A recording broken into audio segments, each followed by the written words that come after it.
Sino-sino uli, sir?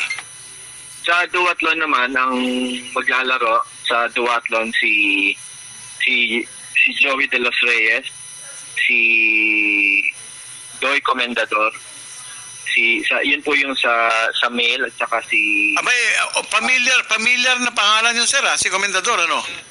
Yes, Dati na.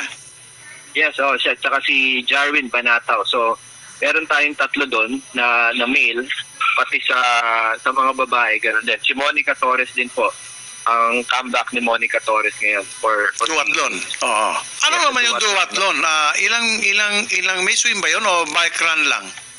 Ang duathlon is, ang una po niya is 10-kilometer run, tapos meron siyang 40K bike. Yung last po niya is 5-kilometer run. Yun yung standard distance ng duathlon. Walang swimming, ano? Wala. Puro run lang po yan. So run, bike, run lang yan.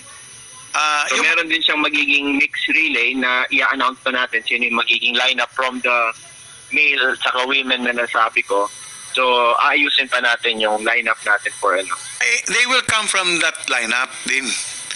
Yes, manggagaling po doon. Kasi we'll be having first week of September we'll start yung camp natin for the whole team, especially sa duathlon, para mag-start na tayo mag-assess kung kung saan siya magiging karapat-dapat yung mga distance ng mga athletes. So ngayon, hindi pa natin masasabi yung mga final lahat. So Coach Melvin, you mean yung mix natin sa duathlon will come from the same lineup natin ng individual? Yes, ganun po mangyayari. So, sa madalit salita, 2 beses sila magko-compete. Hindi pa naman. Ngayon, meron na tayong initial, pero dahil medyo, sa duathlon kasi medyo mas tight ang labanan natin sa duathlon, unlike sa triathlon. Hindi naman kami ganun ka-confident na sabihin sa triathlon, sigurado tayo.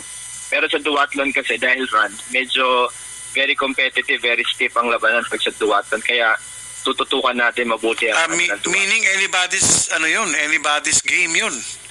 Yes, dahil marami in terms sa duathlon, sa running, marami po talagang malalakas. Ang Singapore, capable siya maglaro sa ganyan.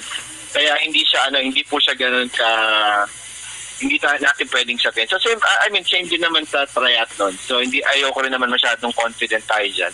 So si Kano, nakikita naman natin yung magiging performance niya, yung result. Malakas no? Pero all in all, we have 6 gold medals at stake. Yes, meron. Pati kasama yung mixed relay kasama. Where do you plan to camp? Yung sabi mo September, magka-camp na kayo. Saan nyo balak? Saan lugar? Yung first month natin, gagawin natin muna dito sa Clark. Sa Clark natin